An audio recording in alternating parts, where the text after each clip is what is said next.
जय सिया राम, हर हर महादेव।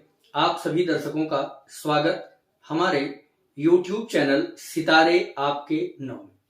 प्रिय दर्शकों, यदि आप अपने जन्म कुंडली का संपूर्ण विश्लेषण फोन पर करवाना चाहते हैं या अपने जन्म कुंडली की संपूर्ण व्याख्या वीडियो के माध्यम से प्राप्त करना चाहते हैं या अपनी जन्म कुंडली हस्तलिखित प्राप्त करना चाहते हैं तो आप हमसे संपर्क कर सकते हैं। साथ ही साथ किसी रत्न या रुद्राक्ष से संबंधित जानकारी चाहते हैं, किसी ग्रह की शांति करवाना चाहते हैं, मंगल दोष, काल सर्प दोष या जन्म कुंडली में किसी प्रकार के दोष से संबंधित शांति करवाना चाहते हैं तो भी आप हमसे संपर्क कर सकते हैं। अगर आप ज्योतिष सीखना चाहते हैं तो भी आप हमारे दिए गए नंबर पर हमसे संपर्क कर सकते हैं। साथ ही साथ चैनल को हमारे शेयर सब्सक्राइब जरूर करिए, क्योंकि इसी प्रकार की रोचक जानकारी आपको प्रतिदिन हमारे YouTube चैनल से मिलती रहेगी। आप हमें जहां से भी देख पा रहे होंगे, कमेंट बॉक्स में अपना नाम, अपना पता हमें जरूर स्वागत है। प्रिय दर्शकों, जय सिया राम। आपका आज हमारे नए कार्यक्रम में आज हम एक विशेष चर्चा करने वाले हैं। जन्म कुंडली देख करके यह कैसे बता सकते हैं कि व्यक्ति का चरित्र कैसा है। क्या हम जिसकी पत्रिका देख रहे हैं वह जो बात कह रहा है, क्या वो सही कह रहा है या गलत कह रहा है।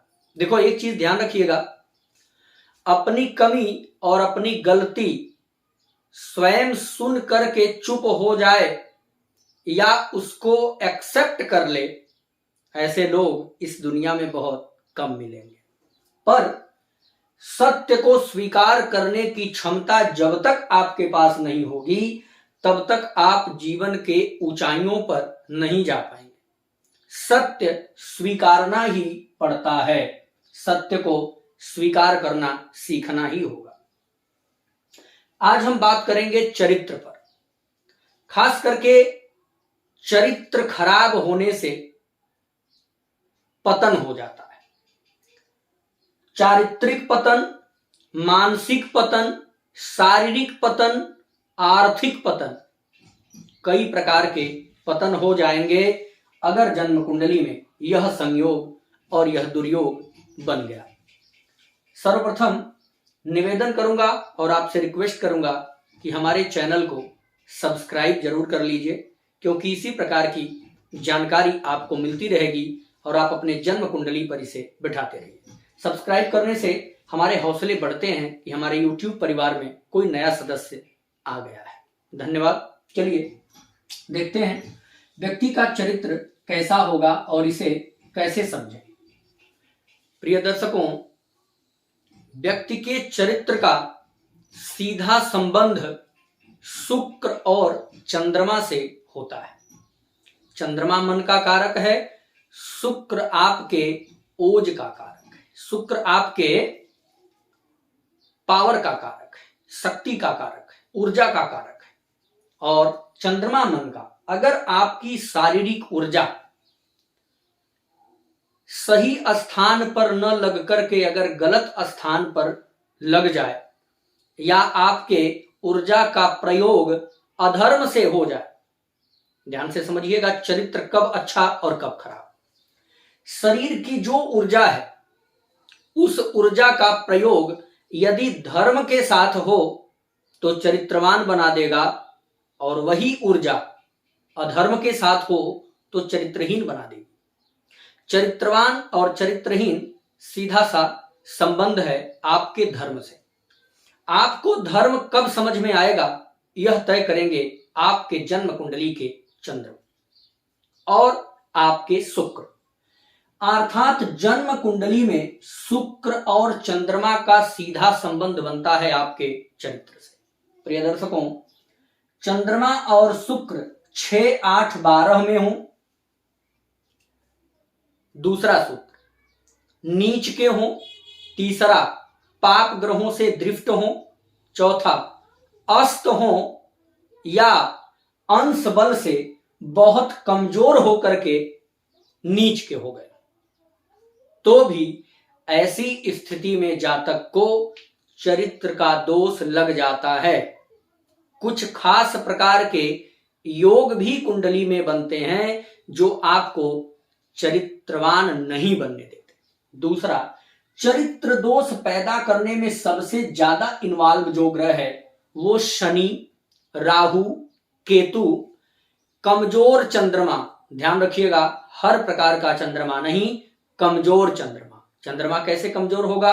नीच का हो जाए, पाप ग्रहों से दृष्ट हो जाए, अस्त हो जाए, 6, 8, 12 में आ जाए, इस प्रकार से चंद्रमा क्षीण हो जाता है, कमजोर हो जाता है, या अमावस का चंद्रमा हो, पाप ग्रहों से दृष्ट हो जाए। शनि, राहु, केतु, चंद्रमा और पाप क्रांत बुध अर्थात पाप ग्रहों से युक्त बुध, यह 5 ग्रह आपके चरित्र पर विशेष प्रभाव लगाते हैं और इनका प्रभाव यदि कुंडली में बिगड़ जाए तो व्यक्ति चरित्रहीन हो जाता है, उसको अपना स्वार्थ ही दिखता है, धर्म अधर्म नहीं दिखता है। प्रिय दर्शकों, हमने जैसा कि बताया कि चरित्र बिगाड़ने में राहु, केतु, शनि, पाप क्रांत बुध और क्षीण चंद्रमा का विशेष हाथ होता है, लेकिन अगर वास्तविक चरित्र की बात करें, आपके चरित्र को कंट्रोल कौन करता है? तो देवगुरु बृहस्पति। प्रिय दर्शकों, हमने जितने सूत्र बताए चरित्र बिगड़ने के, यह सारे सूत्र कुंडली में लग जाएं, लेकिन देवगुरु यदि मजबूत हो केंद्र या त्रिकोण में, तो ऐसा जातक कभी पथभ्रष्ट नहीं हो सकता। ऐसा जातक सारी बुराइयों के पास जाकर के ऐन मौके पर, लास्ट मोमेंट पर अपना निर्णय बदल लेता है। आप महसूस किए होंगे जीवन में कई बार गलत रास्तों पर चलने के मौके आए होंगे, गलत रास्तों पर चलने के अवसर आए होंगे, परंतु यदि जन्म कुंडली में गुरु मजबूत हो और चंद्रमा अच्छी स्थिति में हो, तो ऐसा जातक मैं भरोसे के साथ कह सकता हूं कि कुंडली के अनुसार वह कभी चरित्र दोष नहीं पैदा कर सकता है। ऐसे लोग चरित्रवान बन जाते हैं। कुछ ऐसी कंडीशन बताने जा रहा हूं, जब आपकी जन्म कुंडली में यह योग अगर बने तो व्यक्ति से सतर्क रहना चाहिए, चाहे वो कितना सगा संबंधी हो। जन्म कुंडली देखिए, अगर जन्म कुंडली में शुक्र नीच का हो, चंद्रमा 6, 8, 12 में हो और शुक्र मंगल के साथ बैठा हो, अर्थात नीच का शुक्र मंगल की संगति में हो और चंद्रमा उस कुंडली में पीड़ित हो और बुध पाप ग्रहों से दृष्ट हो जाए, तो ऐसे जातक के ऊपर कभी भी भरोसा नहीं करना चाहिए, क्योंकि बुध खराब हुआ तो बुद्धि बिगड़ गई, चंद्रमा गड़बड़ तो मन बिगड़ गया, और शुक्र ओज का कारक, शुक्र कामासक्त बनाने वाला ग्रह मंगल की शरण में है, अर्थात नीच का शुक्र जब मंगल के साथ हुआ तो ऐसे व्यक्ति को अपने स्वार्थ में अंधा बना देगा।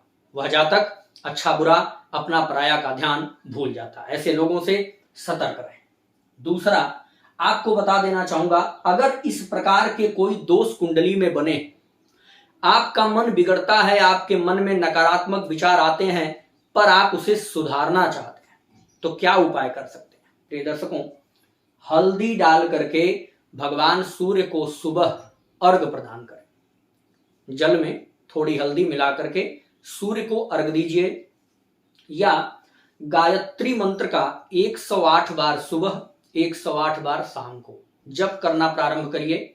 जप का जो नियम होगा वह मानसिक होगा, यानी होठ हिलने नहीं चाहिए, ना मुंह से आवाज आए, जैसे इस प्रकार से मंत्र का जप हो। और यह जप स्त्रियां न करें, केवल पुरुष करें, वो पुरुष जो यज्ञोपवीत संस्कार कराए हो। दूसरा, अगर गायत्री मंत्र स्त्रियां नहीं जप सकती तो स्त्रियां क्या करें? तो प्रिय दर्शकों, हमारी जो माताएं बहनें देख रही हैं, अगर आपको ऐसी कोई समस्या आती है तो सूर्य को हल्दी डाल करके अर्घ दीजिए। और दूसरा, कहीं भी अगर कोई संत दिखता है, कोई गुरु दिखता है, तो उसकी शरण में जाएं और उसे आप कुछ धन देकर के प्रणाम करें और उसके चरण को पकड़ करके हाथ से मन में यही संकल्प करें कि हे देवगुरु बृहस्पति, आप हमारे अंदर इतना ज्ञान भरिए कि हम अधर्म पर न चलें। क्योंकि समाज में जो ब्राह्मण होते हैं, जो वक्ता होते हैं, जो धर्म प्रचारक होते हैं, जो कुलगुरु होते हैं, जो बुजुर्ग लोग हैं, जो बूढ़े लोग हैं, ये सब बृहस्पति के प्रतीक। तो प्रिय दर्शकों, इनका सम्मान करने से देवगुरु कुंडली में बली होंगे तो आप इन बुराइयों से बच पाएंगे और सूर्य को हल्दी डाल करके अर्घ देने से आपके अंदर चरित्र में बुराई नहीं आएगी, इससे आप बच पाएंगे। तो यह उपाय आप जरूर करें। साथ ही साथ हमसे अगर जन्म कुंडली दिखवाना चाहते हैं या हमसे फोन पर बात करके कंसल्ट करना चाहते हैं तो हमारा नंबर आपको स्क्रीन पर दिख रहा होगा, इस पर आप संपर्क करके व्हाट्सएप करके जानकारी ले सकते हैं। फिर निवेदन करूंगा, चैनल को सब्सक्राइब और शेयर जरूर करें। जय श्री राम।